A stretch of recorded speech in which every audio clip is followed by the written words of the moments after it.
રાજકોટમાં પત્રકારત્વના ઓઠા હેઠળ તબીબને બ્લેકમેલ કરતી એક મોટી ટોળકીનો સાયબર ક્રાઇમ પોલીસે પર્દાફાશ કર્યો છે, જેમાં કુલ 12 જેટલા શખ્સો વિરુદ્ધ ગુનો દાખલ કરવામાં આવ્યો છે। આ ચકચારી ઘટનાની વિગત મુજબ સાધુ વાસવાણી રોડ પર ગૌતમ ક્લિનિક ધરાવતા ડોક્ટર કમલ નંઢાએ પોતાના જ વ્યવસાયના એક સાથી ડોક્ટરને ફસાવવા માટે ક્લિનિકમાં હિડન કેમેરો લગાવી તેમના સ્ત્રી મિત્ર સાથેનો અંગત વિડીયો ઉતાર્યો હતો। આ વિડીયો સત્યની ગર્જના અખબારના હિરેન મકવાણા સહિત અજય ચુડાસમા અને હાર્દિક ડોડિયાને પૂરો પાડવામાં આવ્યો હતો।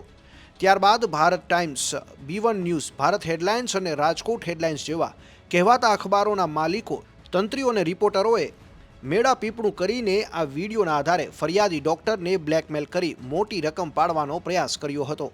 પોલીસે આ મામલે ડોક્ટર કમલ નાંઢા, હિરેન મકવાણા, જગદીશ તૈરૈયા, જીગર સોઢા, ઘનશ્યામ પટેલ સહિતના લેભાગુ તત્વો સામે કાયદેસરની કાર્યવાહી હાથ ધરી તપાસનો ધમધમાટ તેજ કર્યો છે। આજે સાયબર ક્રાઇમ પોલીસ સ્ટેશન ખાતે બીએનએસની કલમ 308(5), 308(4), 351(2), 356(3), 61 અને આઈટી એક્ટની કલમ 66E, 67A મુજબ એક ગુનો દાખલ કરવામાં આવેલ છે। આ ગુનાની હકીકત એવી છે કે એમાં ફરિયાદીના ક્લિનિકમાં એક કમલ નાઢા, જે પોતે પણ BAMS ડૉક્ટર છે, એના દ્વારા એક બલ્બ હોલ્ડરના રૂપમાં સ્પાઈ કેમેરો ફિટ કરવામાં આવેલ હતો અને તેઓના અંગત પળોના ફૂટેજ રેકોર્ડ કરી અમુક મીડિયા કર્મીઓ સાથે શેર કરી અને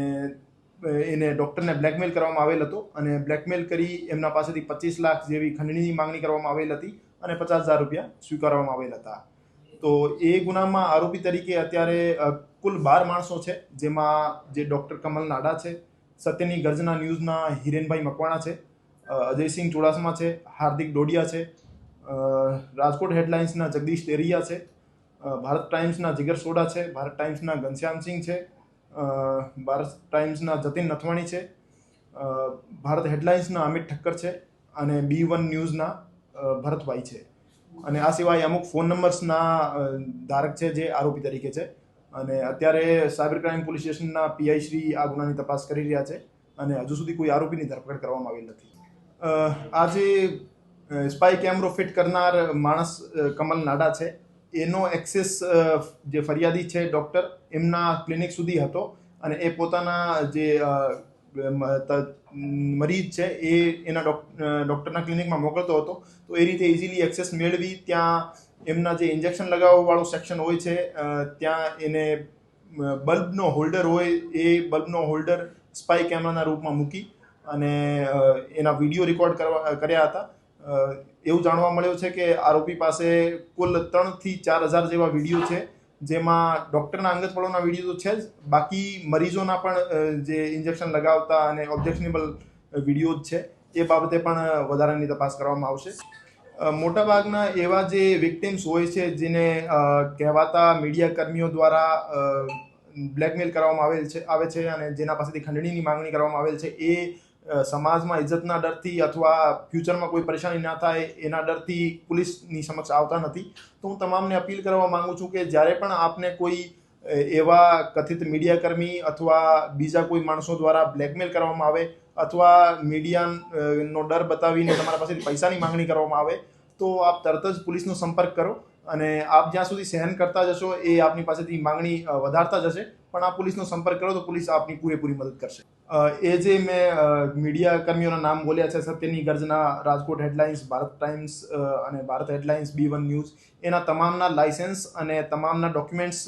તપાસ દરમિયાન ચકાસણી કરવામાં આવશે અને એને પ્રોપર લાયસન્સ અને ડોક્યુમેન્ટેશન કર્યા વગર પ્રેસ હાઉસ, મીડિયા હાઉસ ચાલુ કરી દીધું હોય તો એના વિરુદ્ધ કાયદાકીય પગલાં લેવામાં આવશે અને બીજી ફરિયાદ દાખલ કરવાનો સ્કોપ હશે તો બીજી ફરિયાદ પણ દાખલ કરવામાં આવશે। અને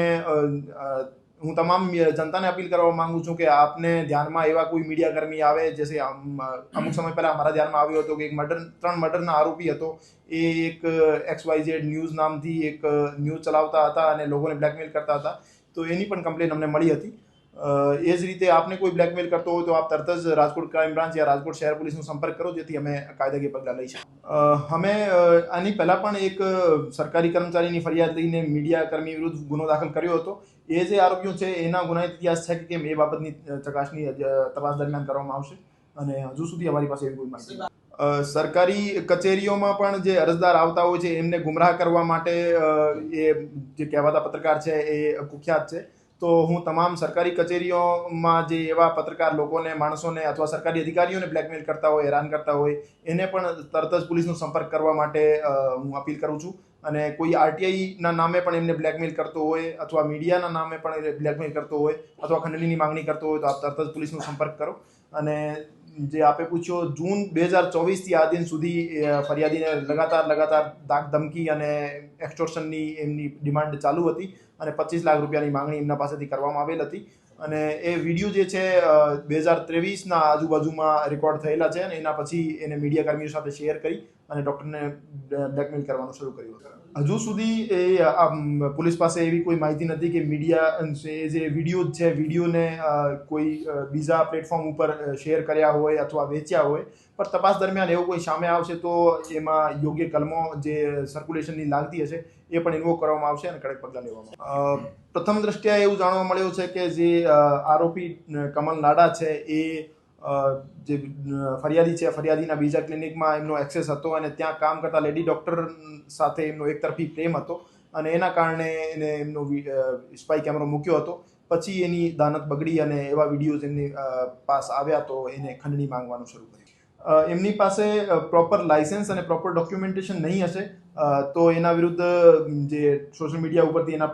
પ્લેટફોર્મ ઉપરથી એના પેજીસ અને એના અકાઉન્ટ ડિલીટ કરવાની કાર્યવાહી પણ કરવામાં આવશે. અને એ જે પ્રોપર રૂલ્સ રેગ્યુલેશનનો ફોલો કરતા હશે તો આ ગુનાના આધારે એમની વિરુદ્ધ કાર્યવાહી કરવામાં આવશે. ફરિયાદીએ અમને ફરિયાદમાં આખું વિગતવાર જણાવ્યું છે કે એને કેટલા કોલ કયા માણસ પાસેથી આવેલ હતા અને એ જે તમામ નામ જે એમને જણાવ્યા છે એમના યા તો એમના પોતે દ્વારા યા એમના કોઈ એજન્ટ દ્વારા ફરિયાદી પાસેથી માંગણી કરવામાં આવેલ હતી અને એના આધારે જ અમે આરોપીઓ તરીકે એમના નામ લીધા છે. તેમ છતાં અમે તપાસ કરીશું અને જેનો રોલ નહીં આવતું હશે યા જેના વિરુદ્ધ પુરાવા નહીં હશે એના વિરુદ્ધ કાર્યવાહી નહીં કરીશું, પણ જેના વિરુદ્ધ પુરાવા મળશે એના વિરુદ્ધ કડક પગલાં લઈશું.